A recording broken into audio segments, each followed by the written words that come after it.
Баршаңызға қайырлы күн, менің көрермендерім. Мен бүгін сіздерге осындай ауызда еритін қуырдақ рецептісін көрсететін боламын. Осындай ұсақ малдан, ешкі етінен бүгін біз ауызда еритін қуырдақ жасайтын боламыз. Достар, менің каналыма тіркелуді ұмытпаңыздар. Менің каналымда қолжетімді тағамдардан әртүрлі дәмді тағамдар жасайтын боламыз.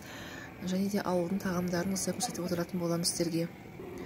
Міне бүгін осындай бізде ешкі малын сойып жатырмыз. Осы ешкі малынан қуырдақ істейтін боламыз. Өте дәмді және жұмсақ болып шығады. Міне осылай бүгін 2 ешкі сойдық. Енді осы ешкінің етін осылай өзім бөлшектеп сіздерге дәмі тіл үйіретін қуырдақ жасайтын боламын. Өте жұмсақ болып шығады.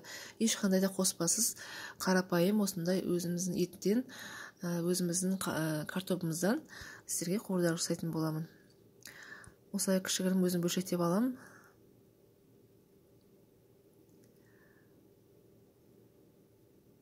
Жаз мезгілінде бізде үнемі осындай ұсақ мал сойып отырамыз.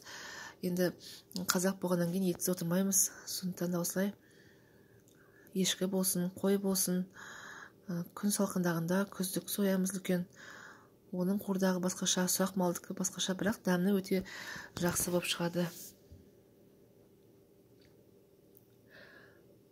Достар, менің каналыма тіркелуді ұмытпаңыздар. Сіздерге пайдалы, өте оңай жасалатын тағамдардың рецептісімен бөлісіп отырамын. Менімен бірге осы видеоның соңына дейін болыңыздар. Міне осылай етімізді бөлшектеп тұздап қоямын, немесе тұздамай да осылай пісірем. Кейде тұздап қоямын, дәмді шығады өте. Енді осылай қабырғасын бөлеміз. Омыртқасына кішкене етін жібереміз, белдемесіне. Осы қабырғаларын жіктеп, сүйектерін осылай жіктеп бөліп аламыз. Енді қалған еттердің бұзғанын көрсетпей қойын. Осылай қысқаша сіздерге өзімнің ет бұзған әдісімді көрсеттім. Енді міне қуырдақ жасайтын боламыз. Мен бұл еттерді кешке қарай тұздап қойдым. Міне 2-ші күн енді тұздалған еттен дәмі тіл үйіретін қуырдақ жасайтын боламыз. Бұл сан еті. Сан етін осылай бөлшектеп жіктеп аламыз. Мүшелерге бөліп аламыз. Міне осылай жілігін, жамбасын барлығын бөлеміз. Сосын сіздерге қуырдақтың рецептісін түсіремін.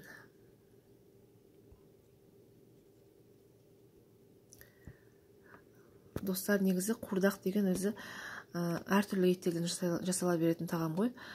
Өйткені тек қана ет, көбінесе еті көп болу керек осы қуырдақтың, және картобы. Сондықтан да қуырдақ ет талғамайтын тағам. Міне осылай бөлшектеп алдым еттерін. Енді осындай бөліктерге бөліп турап қуырдағымызды бастаймыз.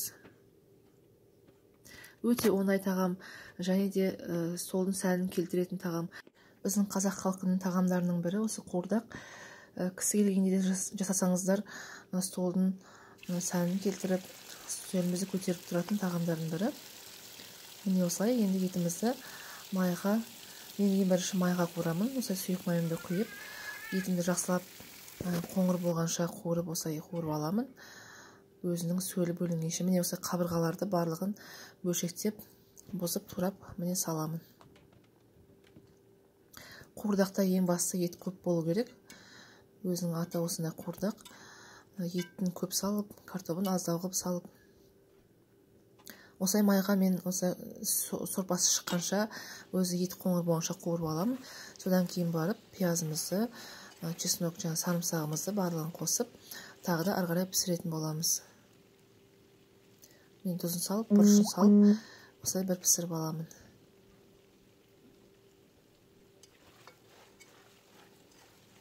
Жақсылап араластырылып, кішкене су құйып, енді қапағын жауып, бір 15-20 минуттай пісіріп, одан кейін барып пияздарымыз салатын боламыз.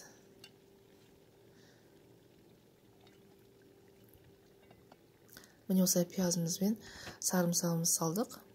Енді үстіне су құйып, етіміз толығымен піскенше қазанның қапағын жауып бұқтырамыз.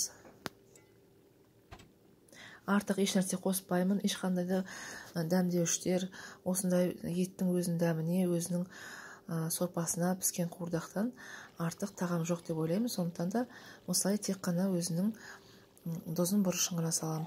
Достар, міне етім пісті. Енді осылай бауырын картоппен бірге қосатын боламын. Өйткені бауыр жас малдың еті, бауыры тез піседі. Сондықтан да осылай картоппен бірге салып, тағам дайын болғанша пісіремін. Еті де өте езіліп жақсылап пісті. Енді осыны әбден дайын болғанша қақпағын жауып бұқтырамыз.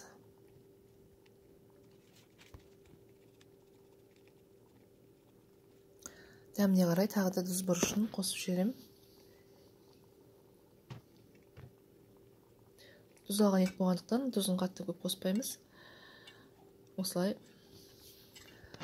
араластырып, кішкене суын қосып, қақпағын жауып қоямыз. Міне тағы да сарымсақ қостым, достар, өйткені қуырдақта сарымсақтың дәмі шыққан, өте керемет болады.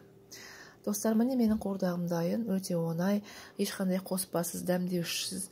Міне осындай қарапайым қуырдақ жасадым.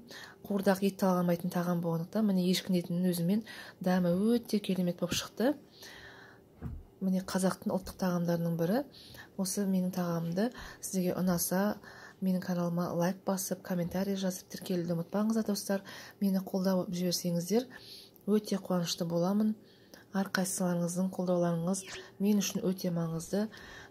Және де менің басқа видеоларымды жүре алмас үшін қоңырауды басып қойыңыздар, достар.